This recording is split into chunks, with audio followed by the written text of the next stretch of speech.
अध्यक्ष जी, मैं अपनी बात को शुरू करने से पहले, क्योंकि राजकुमार भी इस बात को कह रहे थे, ये 2 अप्रैल का दिन विशेष है सर। मैं जेल में था सहारनपुर, 2 अप्रैल 2018 को आंदोलन हुआ, 13 नौजवानों ने शहीदगी दी सर।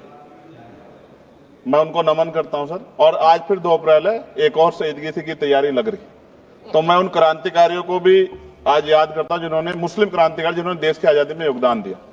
सर, अंदाजे जमाना कहता है कि मौजे हवा रुख बदलेंगी, अंगारों से गुलशन फूटेगा, शबनम से सरारे निकलेंगी। वक्फ संशोधन विधेयक 2024 संवैधानिक मूल्य एवं सांप्रदायिक सौहार्द के लिए गंभीर खतरा है।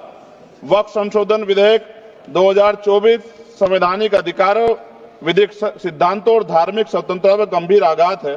विधेयक वक्फ प्रबंधन को कुशल और प्रभावी बनाने का दावा करता है, लेकिन इसके 44 संशोधन इन वादों को पूरा करने में असफल है। हमारा मानना है कि इस संशोधन से स्पष्टता, साक्ष्य और मूल कारण विश्लेषण का अभाव होगा।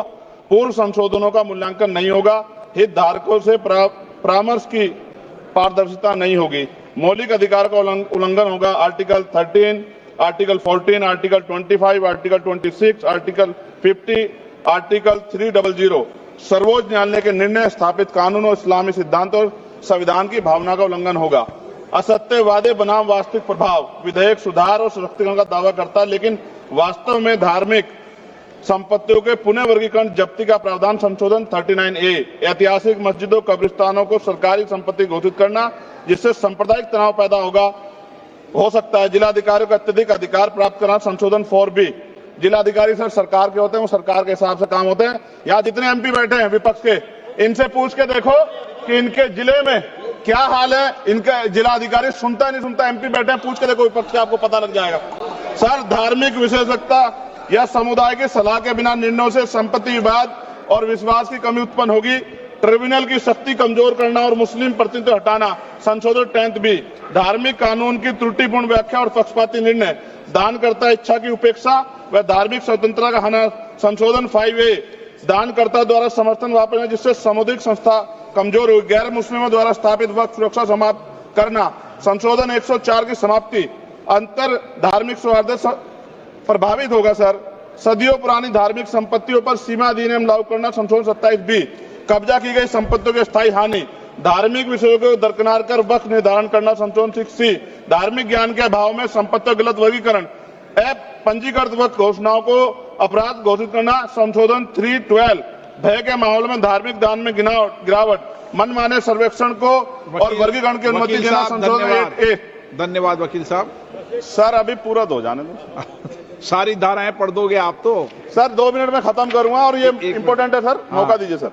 बिना जवाबदेही के बड़े पैमाने पर वक्फ संपत्तियों का पुनः वर्गीकरण, प्रशासनिक भ्रम और प्रभावशीलता को नुकसान पहुंचाना, संशोधन 12D। कानूनी विवादों और कुप्रबंधन को वक्फ बोर्डों की विश्वसनीयता का नुकसान, स्पष्ट आधारों पर राज्य द्वारा वक्फ बोर्ड को भंग करने का अधिकार, संशोधन 3C। राज्य के व्यापक विरोध प्रदर्शन, धार्मिक लक्ष्य का लक्ष्य, सार्वजनिक हित के नाम पर वक्फ प्रशासन पर पूर्ण नियंत्रण, संशोधन 37C2। व्यापक स्तर पर अशांति विरोध प्रदर्शन, कानून व्यवस्था गंभीर स्थिति। सर, सरकार के उद्देश्य से नजर आता है मुस्लिम समुदाय के योगदानों पर नियंत्रण स्थापित करना, मुसलमानों को उनकी वक्फ संपत्ति वंचित करना, वक्फ स्थापित करने का अधिकार प्रतिबंध लगाना, वाकिफ और मुतवल्ली की इस्लामी परिवर्तन करना। इस विधेयक को वर्तमान रूप से स्वीकार करें और समावेशी परामर्श, कानून स्पष्टता, संवैधानिक धार्मिक सुरक्षा सुनिश्चित करें। सर, ये तो बिल पे था सर, क्योंकि आप कहते हैं बिल पे बोलना चाहिए, 2 दिन नहीं, लेकिन सर मैं सुबह से सुन रहा हूं सर 2-3 चीजें बोलूंगा सर। जो विद्वान सरकार मुसलमानों की कितनी हितैषी है सर, कुछ कह रहे हैं क्या? जो विद्वान होता है वो बिल पे बोलता है। सर बस खत्म कर रहा हूं। सरकार कितनी हितैषी है सर? केंद्रीय मंत्रिमंडल में एक भी मुस्लिम मंत्री नहीं है। सच तो यह है कि अभी ईद पे नमाज पढ़ने के लिए भी नए नियम बनाए गए, और जो नमाज पढ़ रहे थे उनके पीछे पुलिस कर्मचारी लाठी ले खड़ा था, मैंने खुद देखा सर। अगर सरकार इतनी देर सच्चर कमेटी की रिपोर्ट पर चर्चा कराएगी। बिल्किस बानो के आरोपियों का जेल से बाहर आने के बाद स्वागत किया गया सर। मुसलमानों की जमीन की बात है, SC/ST की जो जमीन है वो छीनी जा रही है सर। कानून से ऊपर उठकर मुसलमानों घरों पर बुलडोजर चलाए गए, सबने देखा। सुरक्षा की बात करते हैं, लिंचिंग की गई, मुसलमान मारे गए सर। कावड़ यात्रा में गरीबों के ठेलों पे सुप्रीम कोर्ट ने ऑर्डर किया कि नाम मत लिखवाओ, देश को मत तोड़ो। अंत में सर बात निकली है तो दूर तक जाएगी। पार्टी सरकार के नेता यात्रा निकाल के कहते हैं मुसलमानों को भगाओ। और कई एक मुस्लिम एमपी पिछली बार सर उनको क्या क्या शब्द निकले, कोई निंदा नहीं हुई सर, और उसका प्रमोशन हुआ। और कभी आपके नेता कहते हैं सरकार गोली मारो, और आप हिंदू राष्ट्र की बात करते हैं सर। मेरा ये कहना है सर, मैं इसका पुरजोर विरोध करता हूं और अपनी एक शायरी के साथ खत्म करूंगा। तो बहुत सुनी मैंने आज दोनों तरफ, जब तक ना बदले जालिम हुकूमत का मिजाज, एहतजाज एहतजाज एहतजाज, और ये तब तक रहेगा जब तक सर अपनी सरकार सोच नहीं होती। धन्यवाद सर।